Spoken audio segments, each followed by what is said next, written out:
Let's see how bright the future is with what happened on my universe mode. Yep, it's time for another edition of NXT Live from New York City. The show opened with a match that's going to be easy to predict the outcome of, as Sawyer Fulton showed up to take on the NXT champion Samoa Joe, fresh off his victory at Takeover against Psycho Sid. Now today, Samoa Joe was not in the mood to be taking moves. Instead, he was in a giving mood, and he gave Sawyer Fulton all the punishment he could think of, ending the match with the Coquina Clutch, where he locked it on and Sawyer Fulton just fell to the ground and eventually would tap out. He tried to wriggle out, it didn't happen. Instead, the last time you'll be seeing Sawyer Fulton is lying there getting choked out. Oh well, never mind. Samoa Joe victorious once again. The following match promised to be a much more open contest, as No Way Jose was taking on Mojo Rawley. The match started with No Way Jose hitting some nice generic wrestling moves, a slam and a suplex, but when he went for something a bit more complicated like a punch, Mojo Rawley reversed and got some advantage of his own. Mojo went on to hit Jose with a full Nelson slam, a stun gun and a big forearm in the corner. He went for a slam, but this time Jose was ready. He reversed with a back suplex and then knuckled him in the face. NWJ continued with a rolling forward slam off the second rope, but Mojo reversed after that, hit a takedown and then took him out with a loose Fez press. But No Way Jose was able to get the control back with a back body drop and then lock in a cutthroat slam, which he hit. Boom! Mojo was down for the 3 count and No Way Jose won the match.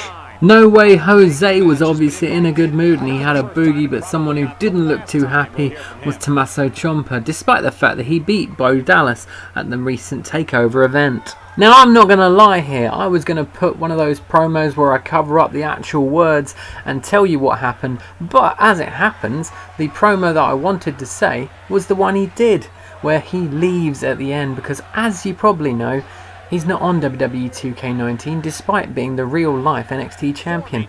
So I guess you won't be seeing him again on this universe mode for a while.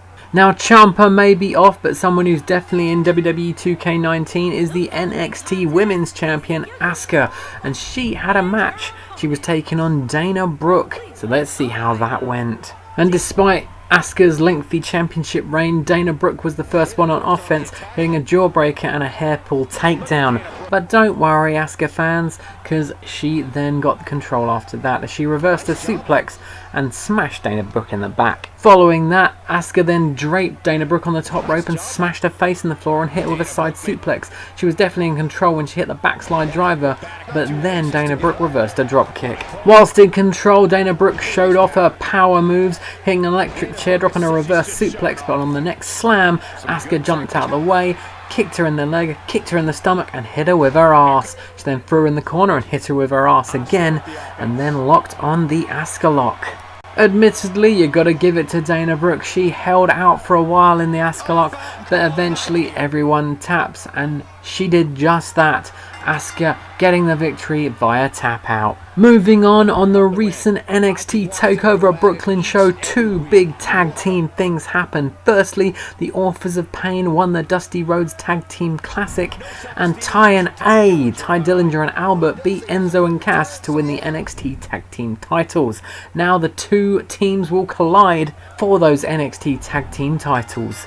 The men starting this match were Akam and Ty Dillinger, and unsurprisingly, Akam took him down straight away with a big boot and started beating on him. However, the momentum quickly switched when Ty Dillinger reversed the slam and got to lay down some beating on Akam thanks to a Luthez press. Dillinger tagged into Albert and we got some double teamness with a double super kick, and then Albert took control with some slams, but he quickly got reversed by Akam, who took him down, took him into the corner, and we got some double teamness from AOP instead. The Authors of Pain then dominated, with Razor hitting a nasty looking suplex where he didn't even drop with the guy.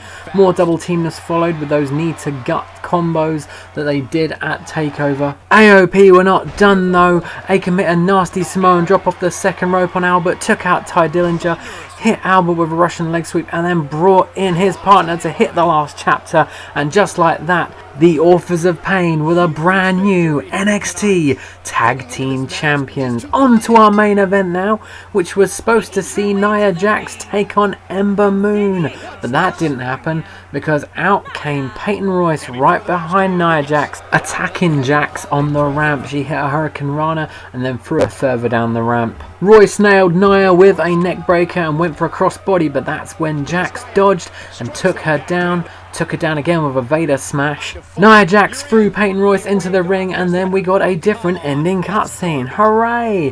Where Jax had her smash into the apron reversed and then got thrown into the guardrail. And that's it for another edition of What Happened on My Universe Mode. 205 Live next. Like and subscribe.